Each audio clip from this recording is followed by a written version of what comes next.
Colin Kaepernick is a terrible person, and he is very, very open about this.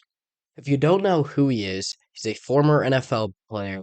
He got out of the league pretty much just because he sucked, and he started to become a distraction at the end of his career because he realized that he was going down a path where he was washed up, essentially.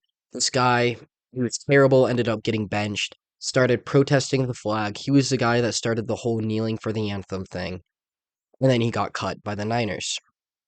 Then this guy made it all about racism, and for the last couple years, he's just been going on and whining about how everything about football is racist. The entire system is systematic racism.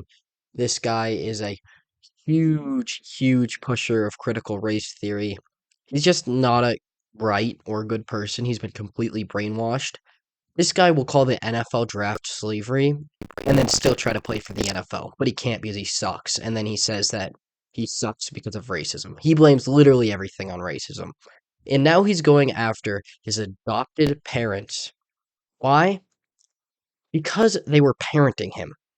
And he says it was like some kind of racism that was guiding them. His home was very problematic, but I mean, he also said that they loved him very much. So I don't know what he's talking about. He's dumb, but you know what? I'm just gonna roll the clip for you guys now. Spreading a message of empowerment in his new graphic novel, Change the Game, written with author and University of Chicago professor Eve L. Ewing. I love how you depict yourself in this book, not as some big shot hero, but as a shy, insecure high schooler like we all were.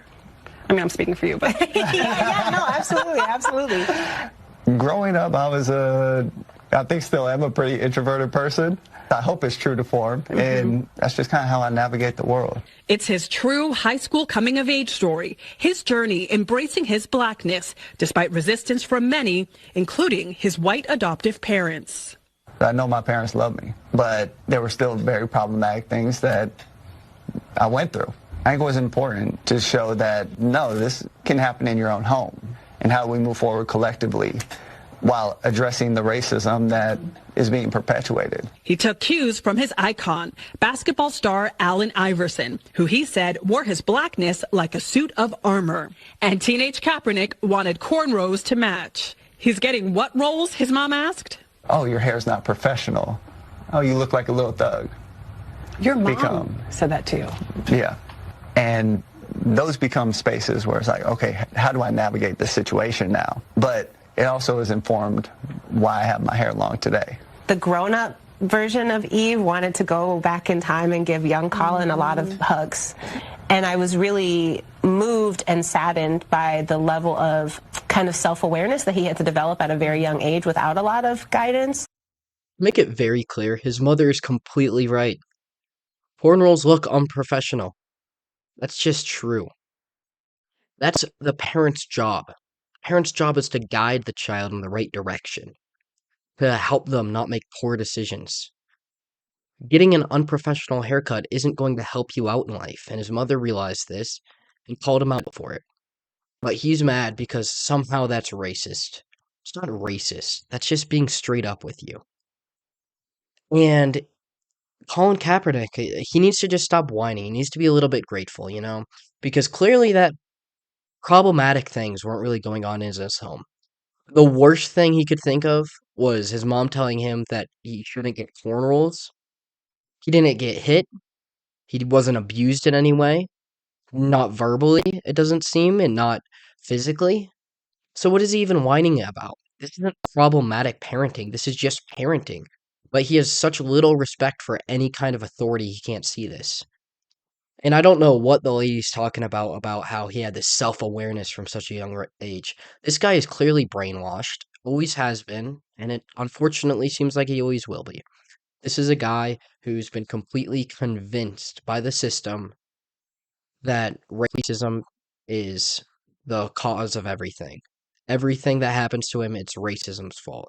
It makes it so he doesn't take any ownership, and that's why he's out of the NFL, because he's not willing to put in the work and put in the ownership of his own failures and his own shortcomings, and instead blames it on racism. And that is not how you ever will achieve success in life. But you know what? He found another way to achieve success. Whine about racism and get a bunch of brand deals. Pretty easy, I guess. But so you know what? Maybe I'm wrong. Maybe Colin Kaepernick broke the system. I guess he did. You know what? This guy's just above us all. I wouldn't be that surprised. This guy could just be a total like just troll, a genius who realized, hey, I can get super rich by whining. And that's honestly probably his thought process in all this. I doubt he actually can believe all this because I don't know how any person with any cognitive ability could believe that racism is a cause for everything, that racism is still a serious problem in America today. So, this guy is probably just scamming us all and is getting that attention and getting the money, getting the bag by just whining. So, you know what? Props to him. Good job. Impressed me. You know, he really broke the system, used it to his advantage, and got the bag. So, hey, maybe we all need to start just whining about racism. Maybe this is a way to be successful in modern day America. So, what a great lesson. What a great lesson for all you young men out there. Don't work hard, just whine. That's how you get into success. But I'm gonna wrap it up on that note. Colin Kaepernick continues to whine, says that his parents were racist because they took care of him. Just why? Because they were white. These are adoptive parents. Oh, that's a worst part. These are people who it's not even their own child. It's someone that they decided to bring into their life, and he's still going to whine like this. So yeah, so what a great guy. What a great role model. But on that note, I'm gonna head out. If you liked, go ahead, like, subscribe, share the video. I greatly appreciate it. I'm gonna head out. So long. Peace out. And God bless y'all.